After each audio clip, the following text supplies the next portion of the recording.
Bonsoir à toutes et à tous. C'est encore une joie de pouvoir se retrouver ensemble ce soir pour partager la parole de Dieu, pour essayer de comprendre un peu plus ce que Dieu attend de nous au travers de cette parole qu'il nous a laissée. Le sujet de ce soir, on va parler de vérité.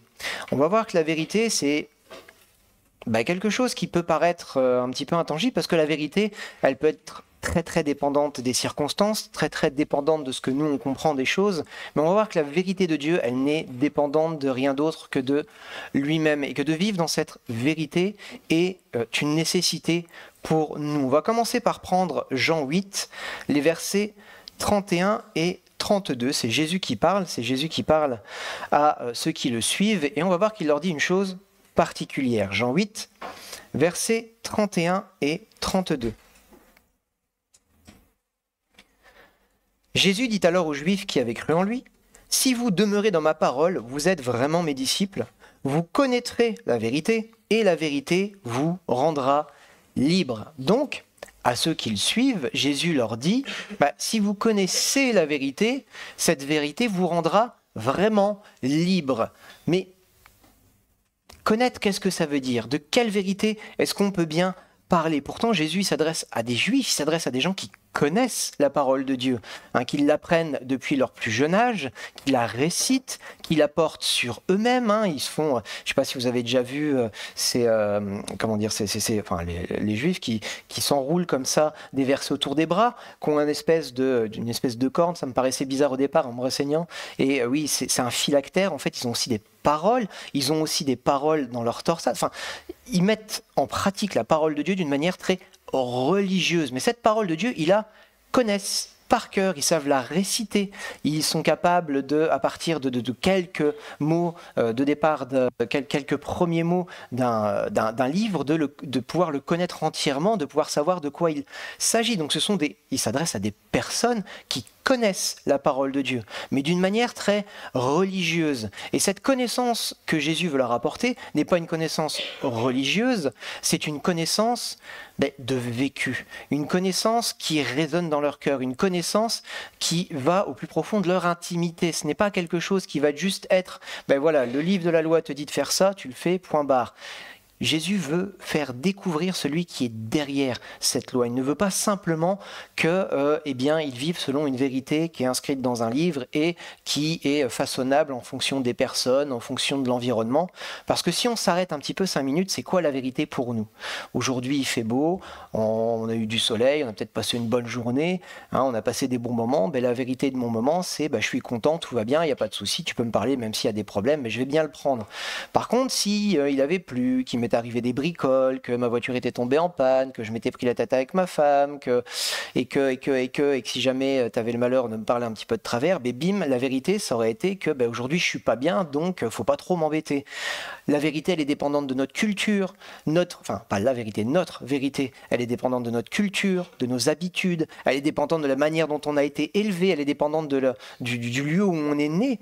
Il n'y a pas du tout la même culture. Enfin, je veux dire, quand on élève un enfant, ou quand on cherche un travail, ou quand on veut faire des démarches, ou quand on veut se marier, par exemple, on a eu pas mal de mariages là dernièrement, les coutumes et ce qu'est le mariage n'est pas du tout, la vérité du mariage n'est pas du tout la même d'un pays à l'autre, en fonction des coutumes, en fonction d'énormément de critères. Mais la vérité que Jésus est venu apporter, elle n'est pas fluctuante, elle n'est pas dépendante de la situation. Mais pourtant, nous, notre vérité, elle est dépendante du milieu où on est. Elle est dépendante du temps dans lequel on est aussi.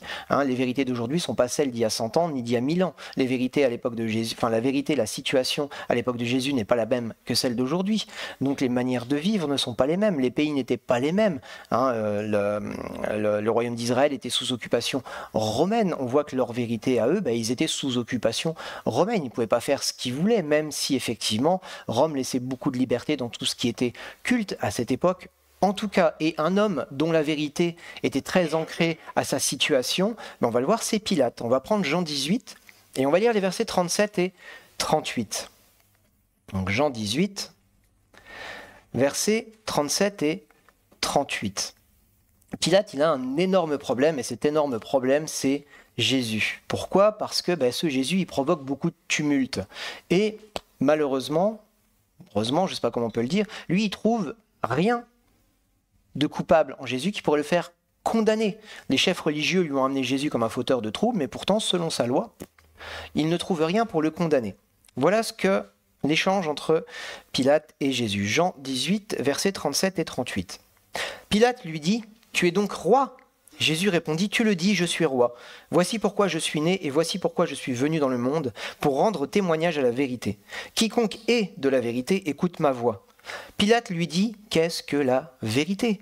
Après avoir dit cela, il sortit de nouveau pour aller vers les Juifs et leur dit « Moi, je ne trouve aucun motif de condamnation en lui. » Pilate, c'est un Romain, c'est un légionnaire, c'est un gradé, c'est un consul, il est là pour gérer cette région qu'on lui a confiée, et sa vérité, c'est qu'il est romain déjà, donc les traditions juives, il en connaît peut-être une partie, mais pas vraiment. La religion, les lois de la religion juive, il les connaît pas forcément. Il est polythéiste, donc il n'a pas trop de rapport avec ceux qu'il est censé gouverner. Il a une petite connaissance, mais sa vérité à lui, elle est complètement différente de celle des chefs religieux qui lui amènent Jésus. Sa vérité à lui, c'est que s'il y a du trouble dans la région, son poste il va sauter parce qu'il aura des comptes à rendre à sa hiérarchie. On l'a mis là, on lui a dit pas de tumulte. Et là, ce Jésus, il fait du tumulte et on lui amène. Et il va agir selon la coutume romaine, selon le procédé romain de l'époque, qui est, je l'ai noté, qui est corrigere aut molire, pardon pour mon accent latin, c'est-à-dire réprimer ou amadouer. Pour éviter qu'il y ait du tumulte, qu'est-ce qu'il va faire? Il va mettre en pratique sa vérité à lui. Je ne veux pas de tumulte, je veux être tranquille, donc je vais faire ce qu'on me demande avec ce Jésus, comme ça il n'y aura pas de tumulte et je serai tranquille. Voilà la vérité de Pilate à l'époque. Et en plus, il avait la pression de sa femme qui disait non, n'aie rien avec cet homme, parce que j'ai fait des rêves à son propos, et faut pas que tu te mêles de ces affaires-là. Donc Pilate, lui, voilà sa vérité. Sa vérité, c'est j'ai quelqu'un qui provoque du tumulte. Il ne faut surtout pas qu'il y ait de tumulte, donc je vais amadouer ces gens-là en leur donnant ce qu'ils veulent. Mais pourtant, Jésus est en train de lui dire « Moi, je suis venu rendre témoignage à la vérité. » Mais de quelle vérité veut-il parler à Pilate? De quelle vérité est-il question? Jésus, il est là et il explique qu'il est venu pour rendre témoignage à la vérité qui est Dieu, tout simplement, un Dieu éternel et un Dieu inchangé, un Dieu immutable. On l'a vu il n'y a pas très longtemps. C'est un Dieu qui ne change pas, le Dieu qui est toujours le même et qui restera le même éternellement. Et Jésus est venu rendre témoignage à cette vérité. On va prendre Jean 14, versets 6 et 7. Il est à l'image du Dieu invisible. Et de ce fait, il est quelque chose d'extrêmement important, c'est lui-même qui l'explique. Jean 14, versets 6 et 7 qui nous disent « Jésus lui dit, « Moi, je suis le chemin, la vérité et la vie. Nul ne vient au Père que par moi. Si vous me connaissiez, vous connaîtriez aussi mon Père. Et dès maintenant, vous le connaissez et vous l'avez vu. » Il est en train de dire à ceux qui l'écoutent, puisque vous me connaissez, puisque vous avez une relation avec moi, le Père, qui est en moi et moi en lui, vous le connaissez. Voilà ce que Jésus est en train de leur dire. Il est le chemin, parce qu'il n'y en a pas d'autre. Il n'y a que lui qui peut rendre témoignage à la vérité. Il est venu en tant que l'image du Dieu invisible pour se laisser découvrir. Il est cette vérité que la Torah annonce. Il est le but de la loi, il est l'accomplissement de cette Torah que les Juifs ont reçue. Il est le chemin vers cette vérité et la vie, parce qu'il donne sa vie pour qu'on l'ait. Tout simplement, c'est lui qui est maître de ces choses. Il est le chemin vers le Père parce qu'il est la vérité et la vie. Donc, il se présente en tant que celui qui rend témoignage à la vérité. Cette vérité, c'est Dieu, c'est sa personne. Et alors, il ne faut pas, comment je vais dire ça, faut pas s'arrêter à l'image humaine de Jésus. On voit bien que Jésus est venu faire un tas de choses extraordinaires, mais ce qu'il est venu faire particulièrement, c'est révéler l'image du Père, cette vérité inchangée que même les spécialistes de la loi, avec toute leur connaissance, n'ont pas pu vraiment discerner. Quand il va reprocher aux pharisiens, oui, vous payez la dîme de la nette, de la menthe et toutes ces herbes aromatiques-là, c'est bien, c'est ça qu'il fallait faire, puisque c'est la loi qui le dit, ce n'est pas mauvais, mais il fallait aussi faire tout le reste.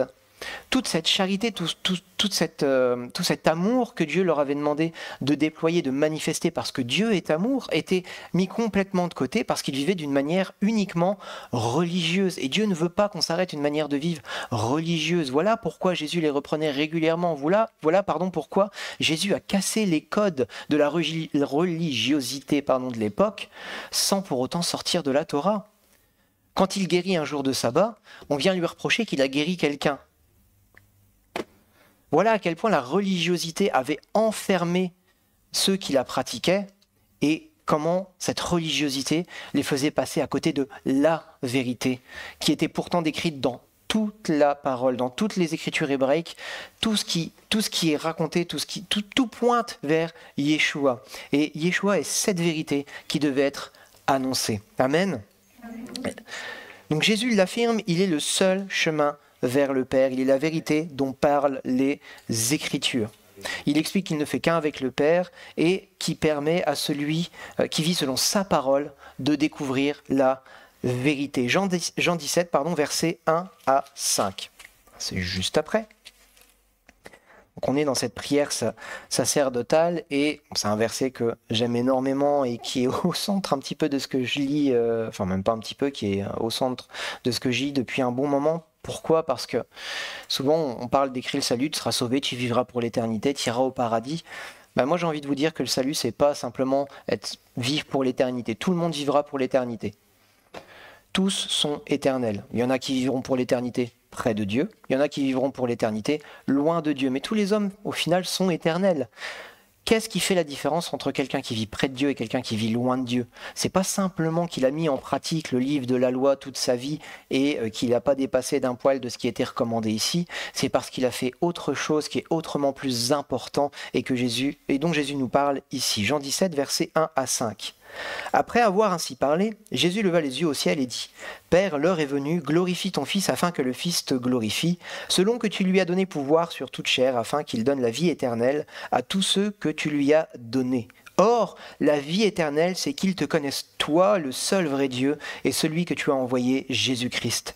Je t'ai glorifié sur la terre, j'ai achevé l'œuvre que tu m'as donné de faire, et maintenant, toi, Père, glorifie-moi auprès de toi-même de la gloire que j'avais auprès de toi avant que le monde fût. » Donc Jésus est venu de son propre chef et descendu de son trône de gloire, pas simplement pour dire c'est bon, vous êtes sauvés, maintenant le sort en est jeté, faites ce que vous pouvez jusqu'à ce que je revienne. Non, tu me les as confiés, je les ai gardés. Père, garde-les, qu'ils soient un en moi, un avec moi, comme moi je suis un avec toi. Ce qu'il veut, c'est une unité particulière. Il veut une unité, une intimité, que nous soyons liés à lui, que nous le connaissions, mais pas simplement d'une manière en surface, pas comme si on lisait cette parole comme un livre biographique qui nous expliquait ce qu'il avait fait de sa vie. Oh, c'est merveilleux.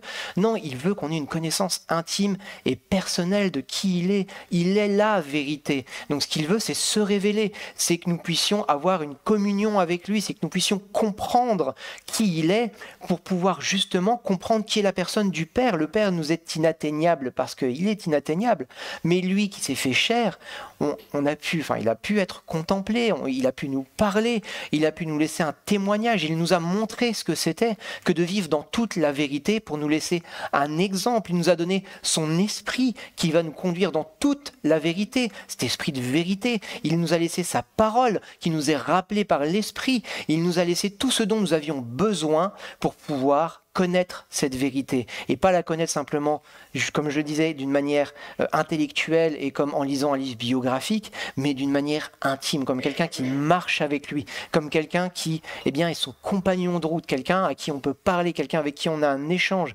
quelqu'un avec qui on a une relation vraiment de cœur à cœur, pas simplement, j'ai entendu parler de lui, je sais qu'il faut faire ça, blablabla, liste de tâches, ça aujourd'hui c'est fait, j'ai achevé tout ce que j'avais à faire aujourd'hui, on verra demain. Non, c'est une vraie vie de communion, 24 heures sur 24. Lui, il dort pas. Qu'on dorme, qu'on soit éveillé, qu'on pense à lui, qu'on pense pas à lui, il est là toujours avec nous. Et nous n'avons qu'une chose à faire, c'est simplement nous tourner vers lui, nous rendre disponibles pour pouvoir avoir cette relation avec lui. Dieu n'en a rien à faire quelque part, on va le lire de toute façon, mais Dieu n'en a rien à faire de notre religiosité. Il n'en a rien à faire de nos sacrifices si nous ne sommes pas obéissants à sa parole, si nous ne lui sommes pas soumis. On va d'abord aller faire un tour en Matthieu 7 et on va lire les versets 21 à 24. Je vais un peu vite. Matthieu 7, versets 21 à 24. Parce que si ce livre de la loi n'est pas le but en soi, il est quand même le cadre qui nous permet de nous conduire vers le Seigneur. Donc je ne suis pas en train de vous dire que la loi ne sert de rien, bien au contraire, hein, mais il faut aller plus loin que ce cadre de la loi. Parce qu'il y a des milliers, enfin je ne sais pas, je ne vais pas les quantifier puisque j'ai aucune idée du nombre de personnes qui seront dans ce cas-là, mais il y aura un certain nombre, et qui sera à mon avis très important, de personnes qui auront mis en pratique cette parole, qui en auront vu les fruits, parce que la parole de Dieu est la vérité. Si la parole de Dieu dit tu fais ça, il se passe ça, ben, que tu crois, que tu ne crois pas, tu fais ça, il se passe ça. Hein, quand on voit des armées qui appliquent le système biblique de l'organisation et que c'est une armée qui est très bien organisée, qui fonctionne bien, ils ne sont pas plus croyants qu'un autre, ils ont juste pris un modèle qui fonctionne, ils l'ont appliqué et ça marche. Il y a des sociétés où les gens ont vu que ceux qui étaient chrétiens, qui mettaient en pratique la parole avaient du succès, ils les ont copiés, ça marche. Pourquoi? Parce que la parole de Dieu est la vérité. Si tu fais quelque chose que la parole de Dieu dit, elle se passe. Mais est-ce que ça veut pour autant dire que tu as une relation avec Dieu? Matthieu 7, versets 21 à 24.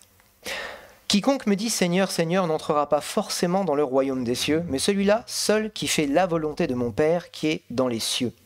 Beaucoup me diront en ce jour-là, Seigneur, Seigneur, n'est-ce pas en ton nom que nous avons prophétisé, en ton nom que nous avons chassé des démons, en ton nom que nous avons fait beaucoup de miracles? Alors je leur déclarerai, je ne vous ai jamais connu, retirez-vous de moi, vous qui commettez l'iniquité. Ainsi, quiconque entend de moi ces paroles et les met en pratique sera semblable à un homme prudent qui a bâti sa maison sur le roc. Tu peux écouter cette parole, la mettre en pratique et voir du fruit, c'est pas ce qui c'est pas ce qui te génère une relation avec le Seigneur. C'est voilà, beaucoup me diront en ce jour-là, Seigneur, Seigneur, n'est-ce pas en ton nom que nous avons prophétisé? Bah oui, quand tu parles au nom de Jésus, il se passe des choses. Mais est-ce que tu connais ce nom que tu es en train de proclamer? Si tu ne le connais pas véritablement, Jésus va te dire, arrière de moi, vous qui commettez l'iniquité, je ne vous ai jamais connu, je ne vous connais pas. Ça serait quand même dommage de passer toute une vie à pratiquer cette parole, à voir du fruit, à bénir les autres, et d'arriver devant le Seigneur qui nous dise Seigneur, Seigneur, qu'on lui dise Seigneur, Seigneur, et qu'il nous dise mais moi je te connais pas. Tu étais en dehors de ma parole. Dans ta vie personnelle, tu ne pratiquais pas ce que je te demandais de pratiquer. Tu n'étais pas un avec moi. Nous n'étions pas unis. Alors oui, tu me connaissais, tu pratiquais cette parole, tu donnais la dîme de la nette, de la menthe et de tout ça, mais l'essentiel, tu l'as oublié. Ce qui fait la puissance de cette parole, tu ne le vivais pas. J'ai pas trop envie de me retrouver comme ça, comme un rond de flanc devant lui, puis qu'il me dise non, au revoir. Il faut qu'on ait cette relation avec Dieu, cette intimité. Le reste doit couler de cette relation et de cette communion avec Dieu. Pourquoi? Parce que si on n'a pas cette relation avec Dieu et qu'au contraire, on vit des choses qui sont contraires à ce que lui désire pour notre vie, il ne sera pas avec nous.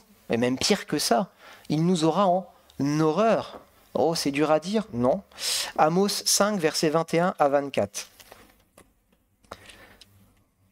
Amos 5, versets 21 à 24. Voilà comment l'Éternel parle à son peuple au travers de son prophète. Je hais, je méprise vos fêtes, je ne puis sentir vos cérémonies. Quand vous me présentez des holocaustes et des offrandes, je n'y prends aucun plaisir. Vos sacrifices de communion et les veaux gras, je ne les regarde pas.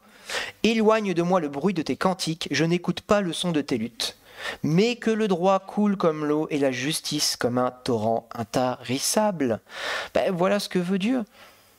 Il veut qu'on vive d'une manière juste. Il n'en a rien à faire de ce qui sort de notre bouche et de nos manifestations. C'est si ce qu'il y a au plus profond de nos cœurs n'est pas conforme à la vérité. Si on ne vit pas dans la vérité, au bout d'un moment, Dieu va nous dire, maintenant ras-le-bol, je t'ai donné toutes les occasions possibles. C'est pas moi qui le dis. Verset 21, je te hais, je méprise tes fêtes, je ne peux pas sentir tes cérémonies. Ça peut paraître dur à entendre, parce qu'on nous dépeint très souvent, alors pas trop ici, heureusement, je trouve qu'on est plutôt équilibré ici, mais on nous dépeint trop souvent un Jésus violon, un Dieu miséricorde et tout ce que tu veux, oh c'est pas grave, viens ici mon petit. Non, au bout d'un moment, Seigneur te laisse un choix. Hein. Si au jour de ta mort, tu ne t'es pas mis en règle avec le Seigneur, que tu ne vivais pas d'une manière juste, ou que tu ne lui as pas demandé pardon pour les voies que tu as empruntées, rêve pas quand tu vas arriver devant ton Seigneur, il te dira, regarde-moi, toi qui commets le mal, hein, toi qui commets l'iniquité. Il faut qu'on fasse attention. Et une personne qui a subi ces foudres-là, c'est bien Saül. On va aller en 1 Samuel 15, et on va lire les versets 22 et 23. 1 Samuel 15, versets 22 et 23. Notre bon Saül, hein, il est le roi que le peuple a demandé. Le peuple voulait un roi. Saül avait toutes les qualités nécessaires, on l'a vu, il a prophétisé, il était de belle stature, il avait toutes les qualités pour faire un roi, selon les critères du monde, comme l'avait demandé le peuple d'Israël. Mais pourtant, Saül, il avait un gros problème. Saül, il était roi avant d'être un adorateur de l'Éternel. Il était roi avant d'être un serviteur. Et cette position qu'il s'était accaparée quelque part, ce qu'il ne voulait pas perdre, va la lui faire perdre, justement. 1 Samuel 15, versets 22 et 23. Samuel dit, « L'Éternel trouve-t-il autant de plaisir dans les holocaustes et les sacrifices que dans l'obéissance à la voix de l'Éternel ? Voici, l'obéissance vaut mieux que les sacrifices, et la soumission vaut mieux que la graisse des béliers. Car la rébellion vaut bien le péché de divination, et la résistance vaut l'injustice et les téraphimes. Puisque tu as rejeté la parole de l'Éternel, il te rejette aussi comme roi. » Samuel, il était tellement omnubilé par sa position, tellement omnubilé par le fait de vouloir être suivi, il était tellement omnubilé par sa volonté de ne pas être lâché, que, il a fait des sacrifices qu'il n'aurait pas dû faire. Il devait attendre Samuel, Samuel aurait dû faire les sacrifices, mais comme ça commençait à grogner derrière lui, que le peuple, l'armée, ça patientait, il a fait les sacrifices à la place de Samuel. Manque de bol pour lui, c'était la goutte d'eau qui a fait déborder le vase. L'Éternel lui avait ordonné d'attendre, il n'a pas entendu, il a eu plus peur pour sa position plutôt que de l'Éternel. Et c'est même pire parce que quand on continue la lecture, il s'accroche aux vêtements de Samuel pour ne pas perdre la face. Samuel arrive vers lui, puis il s'en va. Il dit non, tu restes avec moi parce que sinon tous ceux qui me suivent, c'est la honte, quoi. En grosso modo, en français courant, il voulait pas se taper la honte devant tous ceux qui étaient à ses côtés. Donc il a tiré sur le manteau de Samuel qui s'est déchiré. Samuel lui dira que la royauté a été déchirée au-dessus de lui comme ce manteau, mais Samuel restera quand même avec lui. Voilà à quel point Saül ne voulait pas perdre la face, voilà à quel point il était éloigné du Seigneur. Il n'avait plus de communion avec Dieu, il n'en avait pas, il n'avait plus que de communion avec son service. Donc ce qu'il faut avant tout, c'est une relation intime avec Dieu. Le reste, je ne vais pas dire que c'est du superflu, je vais plutôt dire que c'est du bonus. Le Seigneur t'appelle à faire des choses pour lui. Alléluia, super, parce que tu vas pouvoir vivre des grandes choses avec lui. Tu vas voir sa gloire se manifester. Tu vas le voir agir au travers de toi. Tu vas pouvoir faire des choses que tu n'aurais jamais imaginées. Mais il ne faut pas oublier que c'est l'Éternel qui te fait accomplir ces choses-là. Si tu marches dans la vérité. Parce que ça peut-être marché à un moment, mais au bout d'un moment, le Seigneur va quand même te rattraper. Si t'es pas vrai, si t'es pas juste, si t'es pas droit devant lui, il n'y a rien qui ne peut être caché à l'Éternel. À un moment, l'Éternel va te demander des comptes. Soit tu es comme David, après avoir fauté avec Bathsheba, et tu te mets à genoux, et tu pleures, et tu te repens. Soit tu es comme Saül, tu te repens pas, et au contraire, tu t'enorgueillis, tu t'endurcis pour ne pas perdre cette position que tu as, et tu perds tout. Dieu ne supporte plus les fêtes des Israélites. Dieu destitue un roi qu'il avait pourtant établi. Pourquoi ? Parce qu'il n'y a plus de relation, la relation est cassée et la vie est complètement désordonnée. Il faut marcher dans la vérité. Donc plus qu'une application rituelle, si on revient en Jean 8, le verset 32, se connaîtrait, le mot en grec, c'est ginosko, et c'est plus que simplement connaître, c'est pas de l'intellectuel. La traduction de ce mot, c'est aussi percevoir, sentir, venir à la connaissance. On ne perçoit pas quelque chose simplement en lisant un bouquin. On ne sent pas, quand on fait des sports extrêmes, mais un pilote de Formule 1 ou un pilote de chasse, c'est parce qu'il a passé des heures et des heures et des heures et des heures et des heures dans son cockpit, qu'il connaît les réactions de sa machine. Vous me mettez derrière le volant d'une Formule 1, le premier virage, alors soit je tourne trop tôt et comme c'est très maniable, je me plante en plein milieu de la ligne droite, super, soit je jauge très mal mon virage et je pars tout droit. Pourquoi? J'ai jamais conduit de Formule 1, j'ai jamais été à plus de 130, donc j'aurais un petit peu de mal à piloter un bolide. Par contre, quelqu'un qui a piloté une Formule 1 toute sa vie, vous prenez un Verstappen, vous prenez les coureurs d'aujourd'hui, ils font des choses qui moi, me font halluciner. Je ne sais pas si vous avez déjà vu les temps de réaction de ces gens-là. Observez, quand vous rentrez chez vous, observez les coups de ces gens-là. Pourquoi? Parce qu'ils prennent des jets phénoménaux, la tête est déportée, elle pèse un poids phénoménal, ils ont des coups qui sont aussi gros que leur tête. Pourquoi? Parce qu'ils ont passé des heures à la salle d'entraînement, ils ont passé des heures derrière leur volant, et ça leur permet quoi? Quand ils sont derrière leur volant, de pouvoir exploiter la machine au maximum de ses capacités. Et Dieu fait la même chose avec nous. Mais il faut qu'on accepte de passer ces heures dans la salle d'entraînement, il faut qu'on accepte de passer ces heures dans l'exercice de ce qu'il veut que nous faisions. Il veut qu'on expérimente. Et avec la parole de Dieu et la vérité, c'est la même chose. Cette vérité, si tu te contentes de la lire, ouais, super, tu vas lire le manuel de la Formule 1, c'est bon, je l'ai lu, je sais conduire. C'est pareil avec la parole de Dieu. C'est pas parce que tu l'as lu que tu as tout compris et que c'est bon, tu es sauvé. Je fais la prière de repentance et je suis sauvé, maintenant je peux retourner faire ce que j'avais à faire. Non, ça ne marche pas comme ça. On marche en nouveauté de vie normalement, on doit marcher selon des nouvelles voies. Et ces nouvelles voies, c'est marcher dans la vérité. Et d'ailleurs, dans Matthieu 7, 23, quand Jésus dit « arrière de moi, je ne vous ai jamais connu » ou « je ne vous connais pas », c'est le même « connaître ». Et ce ginosko, c'est même un idiome, c'est même une façon de parler, pour les Juifs de l'époque, une façon de parler de l'acte sexuel. Donc on voit qu'il y a une vraie dimension d'intimité dans ce mot, il y a une vraie dimension d'intimité, de fusion dans cette connaissance que Jésus veut nous donner. Vous connaîtrez la vérité et la vérité vous affranchira. C'est pas simplement connaître d'une manière intellectuelle, tu peux pas dire « allez, j'ai lu, c'est bon, je sais ». Non, il va falloir des années où tu vas vivre cette parole, où tu vas te casser la figure, parce que tu casseras la figure à un moment ou à un autre de toute façon, mais Dieu te permettra de te relever, de comprendre ce que tu as mal fait pour qu'il puisse corriger le tir en toi et que tu puisses aller plus loin. C'est comme ça, un enfant quand il apprend à marcher, il tombe, jusqu'au moment où il a compris que son équilibre, il était à peu près comme ça, puis on le voit, il fait des petits pas comme ça, il fait la grue, puis après, vous prenez 2 ans après, il court plus vite que vous. Il faut que vous le regardiez du coin de l'œil, parce qu'en 2 minutes, il est parti à l'autre bout de la rue. Non. Et c'est pareil avec nous. Avant de courir, il faut qu'on apprenne à marcher. Et souvent, on en est au stade du 4 pattes et on veut faire un marathon. Qu'on prenne le temps de connaître le Seigneur véritablement avant de vouloir prétendre à quoi que ce soit. Qu'on puisse laisser le Seigneur nous travailler. Qu'on puisse laisser le Seigneur transformer notre cœur. Qu'on puisse laisser le Seigneur inscrire cette vérité dans nos cœurs. Il veut changer notre cœur de pierre en cœur de chair, mais ça ne se fait pas du jour au lendemain. Amen. Je ne suis pas en train de vous dire ne faites rien, mais faites vos expériences au fur et à mesure. Assurez-vous que ce que vous faites et ce que vous entreprenez, le Seigneur l'a mis pour vous, devant vous. Parce que si vous voulez manger un trop gros bout, vous allez peut-être vous prendre une très grosse chute. Quelqu'un qui veut monter un peu trop haut, trop vite, la chute, elle est d'autant plus difficile. Avant de courir, marchons. Mais voilà, ça c'était pour la partie connaître. Maintenant, on va attaquer la partie vérité. Vous connaîtrez la vérité, et la vérité vous affranchira. Mais quelle vérité nous affranchit? Est-ce que Jésus veut nous faire un petit peu de géopolitique, nous expliquer un petit peu où on vit, nous faire tirer les ficelles qu'il faut pour vivre une vie peinard? Non, c'est pas trop le sujet. Au contraire, Jésus nous a dit qu'il n'était pas venu apporter la paix, mais l'épée. Encore une fois, il n'est pas venu nous faire déclencher des guerres. Mais Michel nous l'a très bien expliqué, c'était plutôt une épée sociale. Il est venu mettre la discorde entre le père et son fils, entre la fille et sa mère, entre la belle-fille et la belle-mère. Enfin, on voit pourquoi, parce que la parole qu'il est venu annoncer, elle est clivante. Cette vérité, elle est opposée de la vérité du monde dans lequel nous vivons. Alors, comment est-ce qu'on vit cette vérité? On va le voir, j'ai pris quelques points. On va commencer vivre dans la vérité pour être consacré et propre au service. On voit ça en Jean 17, et on va prendre les versets 16 et 17. Donc on retourne dans cette prière sacerdotale et on va un peu plus loin.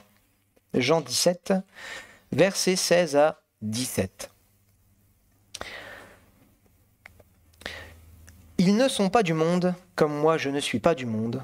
Sanctifie-les par la vérité, ta parole est la vérité. Donc comme je le disais tout à l'heure, cette loi, elle n'est pas mauvaise, mais si on la prend comme ça, qu'on l'applique, ce qui va se passer, c'est qu'on va se mettre à part pour lui. Pourquoi? Cette parole, elle nous met forcément à part. Je ne sais pas si vous avez remarqué, en lisant un petit peu, mais beaucoup des directives que le Seigneur nous donne pour pouvoir nous mettre à son écoute, elles vont à l'encontre des directives que le monde nous donne. Le Seigneur nous demande de nous dégager du temps. On vit dans un monde où tout est instantané. On doit tout avoir très vite. Sur Amazon, quand vous avez un petit peu de chance, vous avez même l'item que vous commandez dans la journée. Et quand on ne l'a pas dans la journée, on râle. Livraison en 2 jours, je ne sais pas si vous vous rappelez un petit peu, dans ma jeunesse, il y a une vingtaine d'années, quand on avait une livraison dans la semaine, on était content. Aujourd'hui, si c'est pas dans la journée, des fois on râle. On vit dans un système où tout est instantané, où il nous faut tout très vite. Et Dieu nous dit non, prends du temps, mets-toi à part, dans le secret de ta chambre, prie, mets-toi à genoux. Oui, les révélations, elles vont se chercher. Il n'y a pas qu'à aller sur Internet, taper 3 mots, lire 4 enseignements et pouf, j'ai compris. Non, cette révélation que Dieu veut nous donner, elle prend du temps. Elle prend un temps de mise à part. Et pour être consacré, il faut vivre dans la vérité, sanctifie-les par ta vérité. Cette vérité qui nous est donnée, cette justice que Dieu nous demande de mettre en œuvre et en pratique, elle va nous consacrer, nous rendre propres au service, nous rendre disponibles, un peu comme un soldat qui est en casernement, qui est prêt, qui est équipé, son pactage il est fait, et au moindre coup de sonnette, il part, comme pour les pompiers, c'est peut-être plus parlant comme image. Les pompiers, ils vivent leur vie, ils font leur cuisine, mais ils sont à moitié en tenue et tout. Mais dès que ça sonne, ils laissent tout en plan et ils partent. Pourquoi? Parce qu'ils sont prêts, ils se sont entraînés, ils se sont préparés, ils ont répété un nombre incalculable de fois tous les gestes qu'ils devaient faire pour monter le plus rapidement dans le camion et partir en cas d'intervention. Pourquoi? Parce que dès qu'ils vont être appelés pour partir en intervention, ils seront prêts. Est-ce que nous, on se prépare? Est-ce que nous, on lit cette parole? Est-ce que nous, on pense vraiment à, tiens, le Seigneur va nous appeler, donc il faut que je me prépare, il faut que je me forme, il faut que je laisse le Seigneur me parler, donc je vais me mettre à part et me consacrer. Vivre dans la vérité pour être consacré et propre au service. On voit aussi qu'il faut rester attaché à cette vérité. 2 Timothée 3, versets 14 et 15. 2 Timothée 3, versets 14 et 15. Qui nous disent « Toi, reste attaché à ce que tu as appris et qui est l'objet de ta foi. Tu sais de qui tu l'as appris depuis ton enfance, tu connais les écrits sacrés. Ils peuvent te donner la sagesse en vue du salut par la foi en Jésus-Christ. » On reçoit un enseignement. Et ce bon enseignement, s'il est dispensé par les bonnes personnes, il faut qu'on le garde précieusement.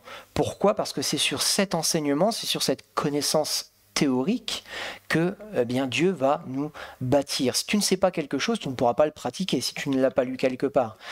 Si tu ne sais pas que pour ouvrir une armoire électrique, il faut te protéger un minimum, le jour où tu vas te recevoir une châtaigne, ça va te faire tout drôle. Tu pourras peut-être même mourir. Pourtant, si tu suis les consignes qu'on t'a données en formation, tu mets ton petit tapis caoutchouc, tu mets tes lunettes de protection, tu mets ton casque, tu mets tes gants qui doivent remonter jusque-là, qui sont épais, et à partir de là, tu prends ta pince ampère-métrique et tu la mets sur l'arrivée pour être sûr que le courant est coupé quand tu vas intervenir. Si tu suis toutes ces étapes-là que tu as liées dans ton livre, le jour où effectivement il y aura un problème, tu seras tranquille. Avec la parole de Dieu, c'est pareil. La parole de Dieu te donne des choses théoriques, elle t'enseigne. Il y a des ministères qui sont d'ailleurs dédiés à cet enseignement, qui te permettent d'entendre la parole de Dieu, de pouvoir, toi, peut-être comprendre des choses que tu n'avais pas compris jusque-là, et au moment où ces choses devront être mises en pratique, tu ne seras pas surpris, puisque tu les auras déjà entendues et apprises, et tu vas pouvoir les pratiquer, avec plus ou moins de succès. Dieu n'attend pas la réussite de nous, il attend qu'on donne le meilleur pour pouvoir corriger le tir s'il faut, mais il veut que cette vérité, on s'y attache. Ah ouais, j'ai entendu, mais moi ça ne me concerne pas. Alors, ça, j'ai pas trop envie parce que dans ma vie, ça va m'apporter des soucis. Non, il faut s'attacher à la vérité. Il faut être amoureux de la vérité. Pourquoi? Parce que si on n'aime pas cette vérité, on aura beau la lire, on aura beau la voir sous les yeux, on aura beau se retrouver confronté aux situations qui vont nous demander de rester vrais, on ne le fera pas. Il faut aimer cette vérité qu'on a apprise. Pourquoi? Cette vérité, elle va nous apporter une certaine sagesse. Pas une sagesse du monde, mais la sagesse divine. Amen. On peut lire Josué 1,8 à ce sujet. On va le relire rapidement, je vais le reprendre, pas la peine. Voilà, Josué 1,8 qui nous dit « Ce livre de la loi ne s'éloignera pas de ta bouche, tu y méditeras jour et nuit pour observer et mettre en pratique tout ce qui y est écrit. » Mettre en pratique.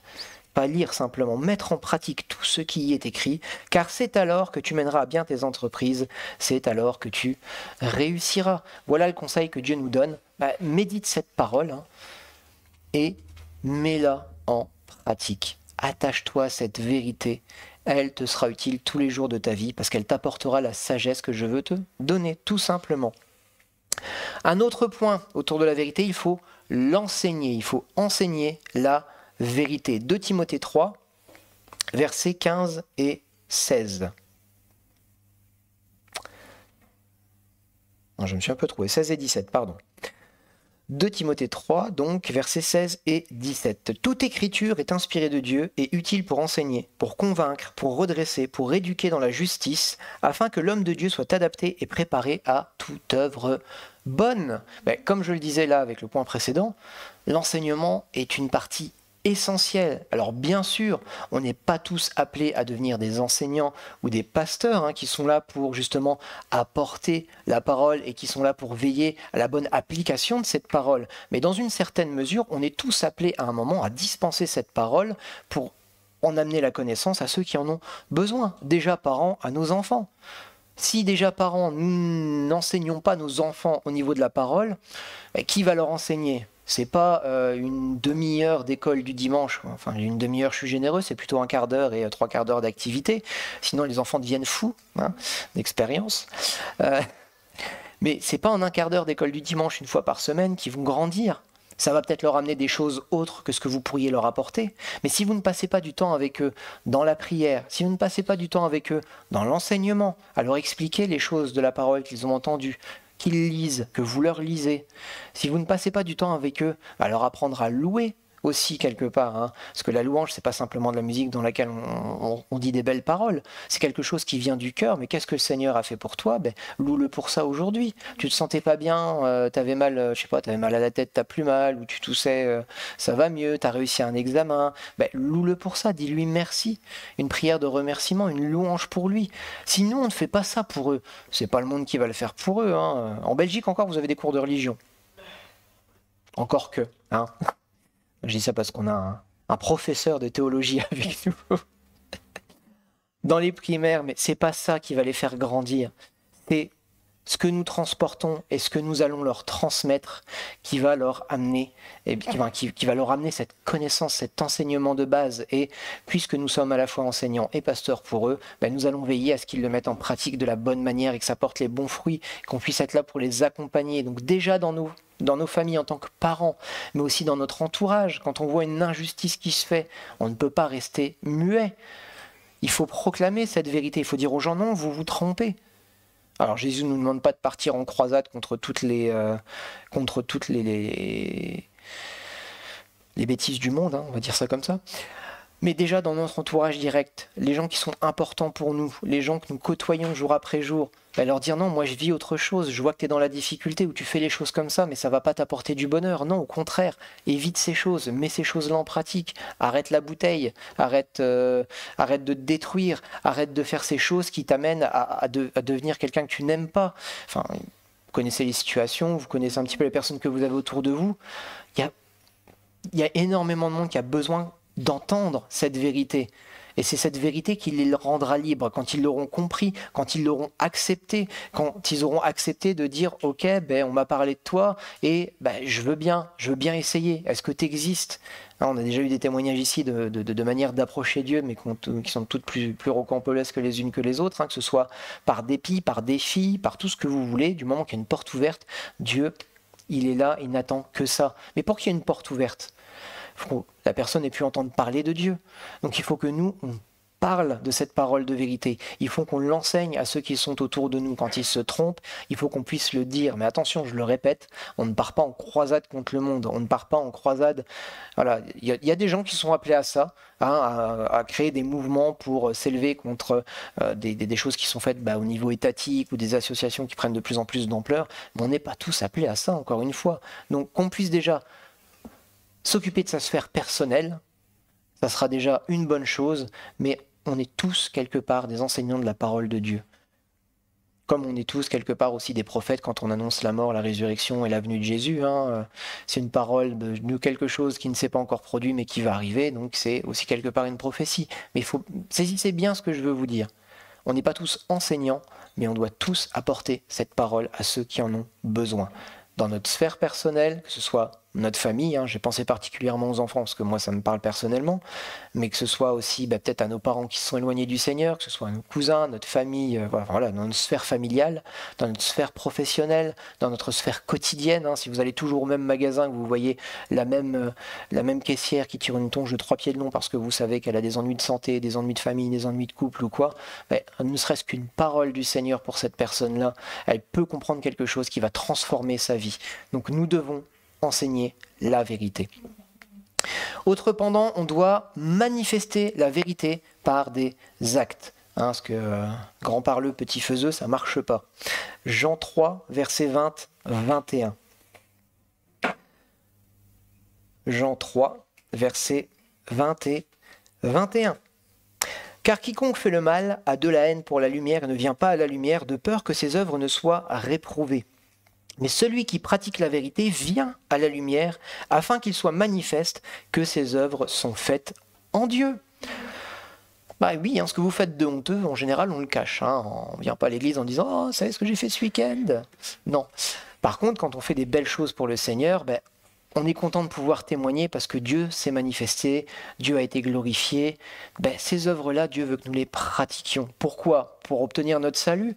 Non, mais si tu as la foi, mais que ta foi ne se traduit pas en acte, ta foi, elle ne sert pas à grand-chose. Si ta foi, elle n'est limitée qu'au carré de ta chambre quand tu te mets à genoux et que tu te donnes bonne conscience en disant « j'ai une relation avec Dieu, je prie, mais je ne veux pas d'ennui », on va dire que tu te fourres le doigt dans le nez jusqu'au coude. Le doigt dans l'œil, non, l'expression c'est dans l'œil.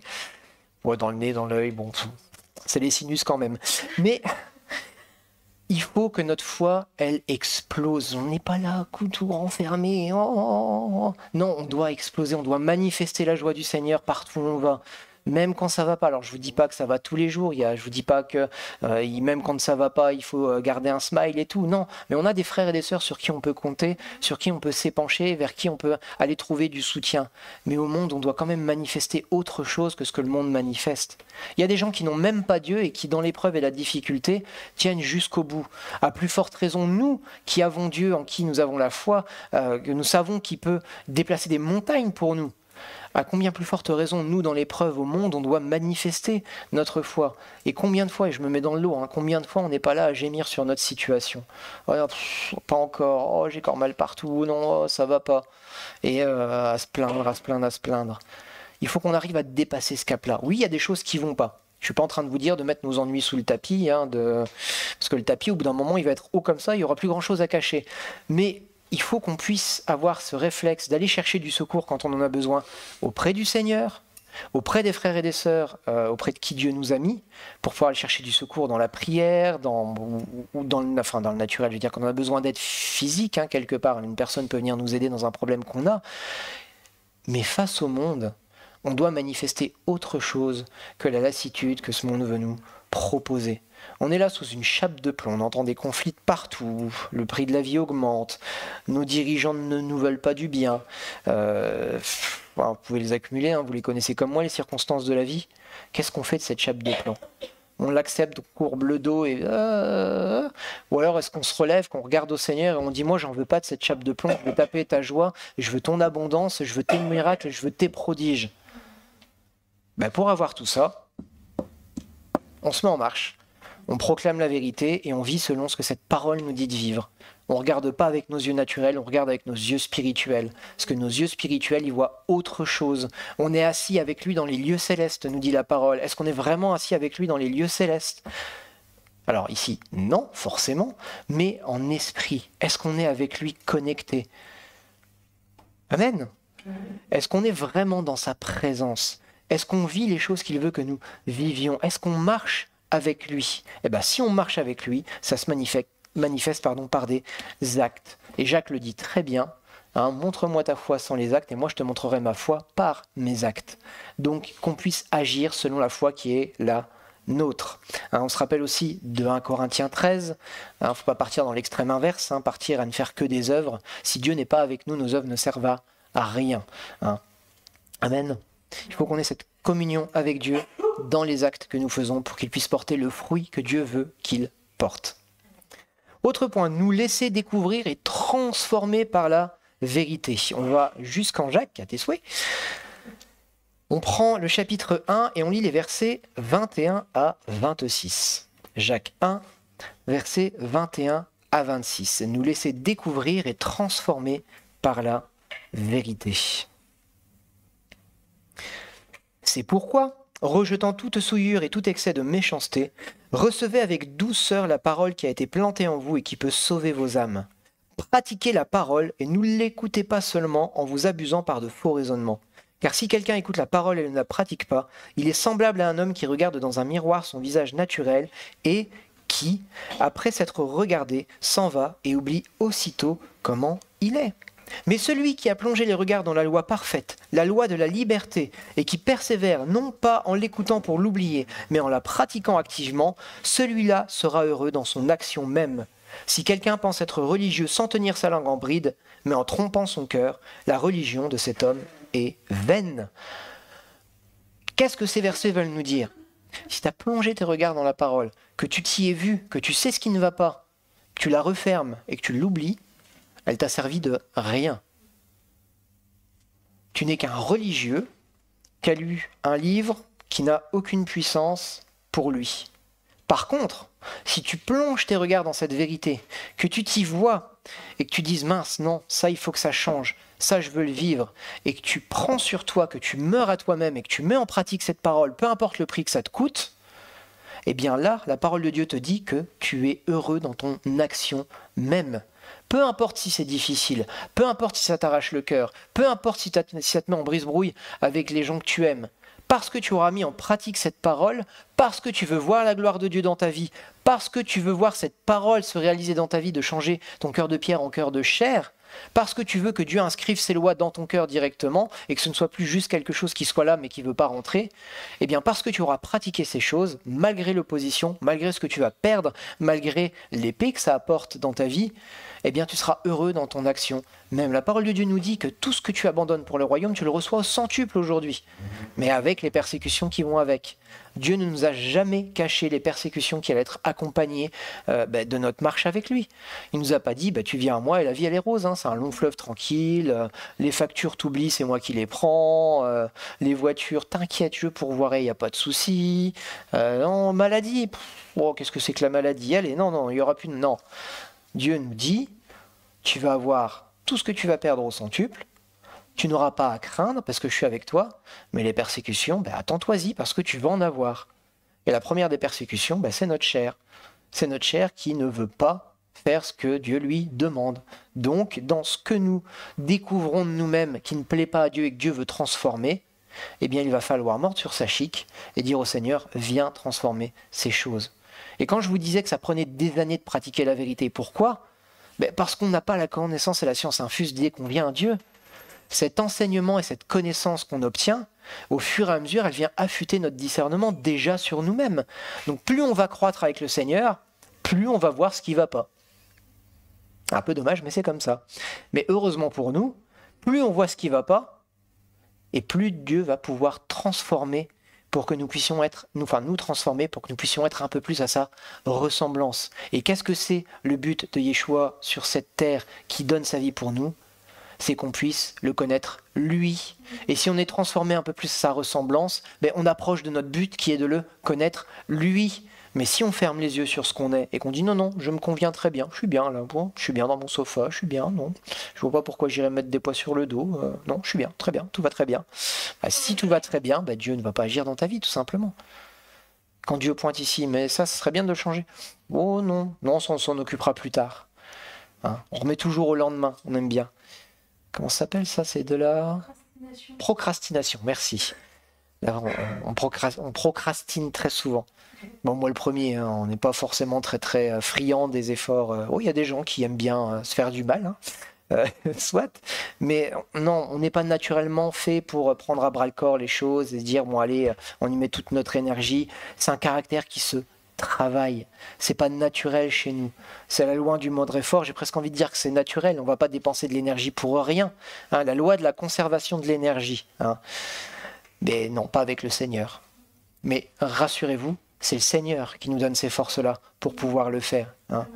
Les jeunes gens se fatiguent et se lassent, même de robustes gaillards tombent, mais celui qui leur fait prendre leur envol comme l'aigle, c'est le Seigneur, hein, c'est lui qui renouvelle nos forces. Donc on compte vraiment sur lui. Donc qu'on se laisse découvrir et transformer par la vérité. Et le dernier point que je voulais aborder avec vous ce soir, c'est être vigilants les uns pour les autres. Jacques 5, versets 19 et 20. C'est la conclusion de cette épître, et moi, elle me fascine. Mes frères, si quelqu'un parmi vous s'est égaré loin de la vérité et qu'un autre l'y ramène, sachez que celui qui ramène un pécheur de la voie où il s'était égaré sauvera une âme de la mort et couvrira une multitude de péchés. Jacques 5, versets 19 et 20. Ben, on voit que c'est même pas un plaisir personnel que d'aller rechercher quelqu'un qui s'est perdu. Ben, c'est au bénéfice de celui qui a été recherché. Pourquoi? Ben parce que celui qui s'égare loin de la vérité, ben il s'égare vers la mort. Il n'y a pas 10 chemins, il y a un chemin qui mène à Dieu et qui mène à cette vie éternelle dans la communion avec Dieu, c'est Yeshua. Et celui qui s'éloigne de Yeshua, ben, c'est la mort. Hein, il y a un chemin, un précipice, un précipice. Et si tu commences à prendre un petit peu de travers, au bout d'un moment, ben, qu'est-ce qu'elle va faire?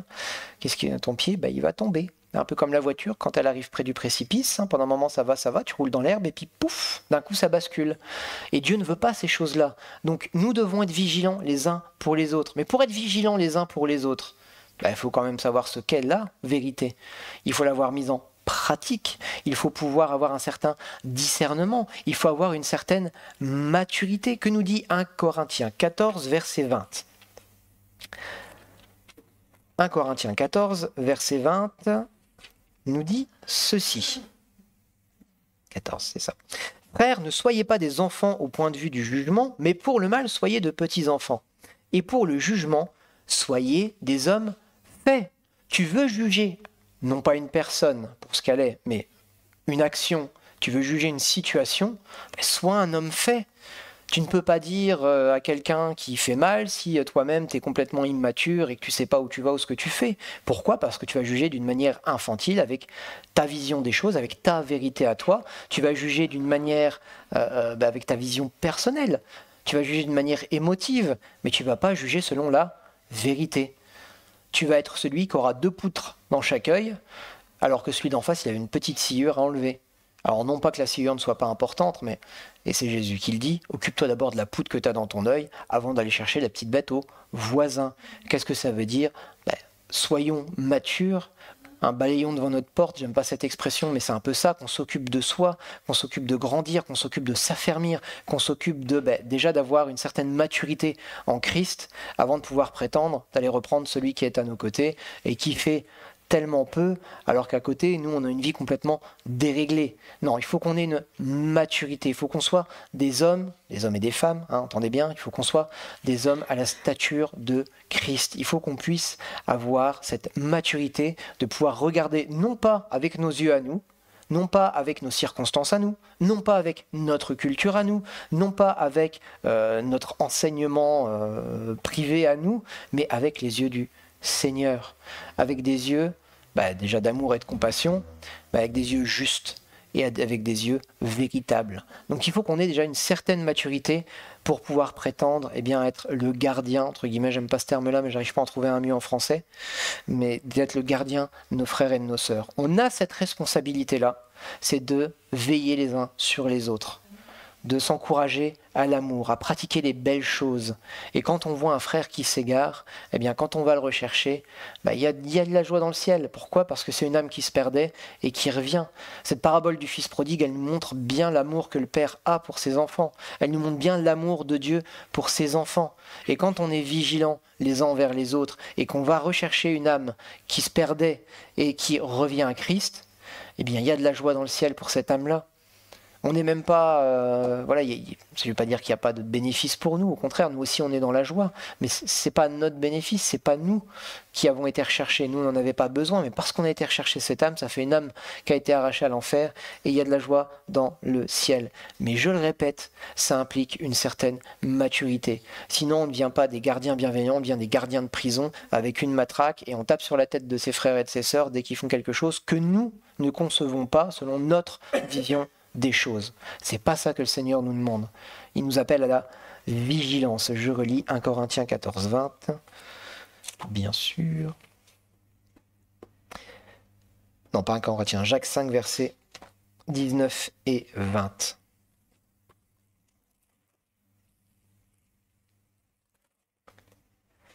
Mes frères, si quelqu'un parmi vous s'est égaré loin de la vérité et qu'un autre l'y ramène, sachez que celui qui ramène un pécheur de la voie où il s'était égaré sauvera une âme de la mort et couvrira une multitude de péchés.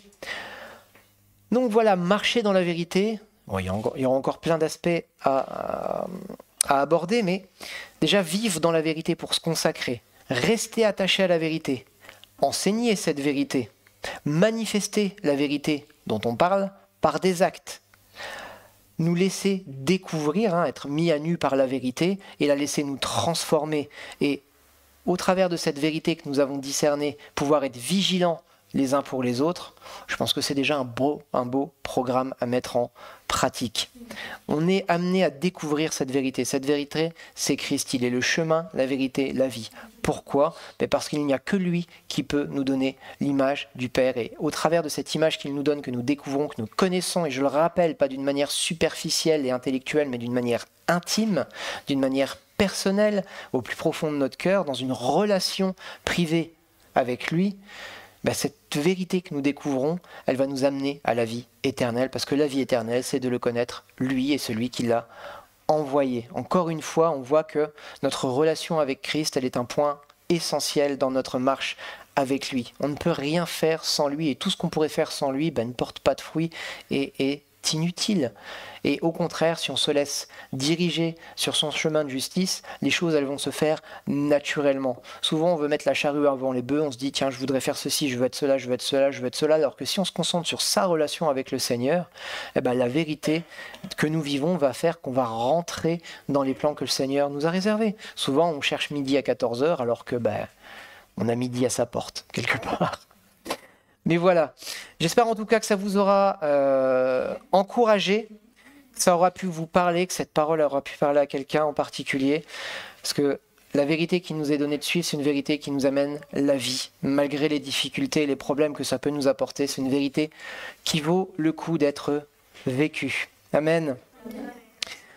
Chers internautes, on vous souhaite une bonne soirée. On vous donne rendez-vous ce dimanche 10h30 pour notre culte avec moi-même. Une bonne soirée et à bientôt.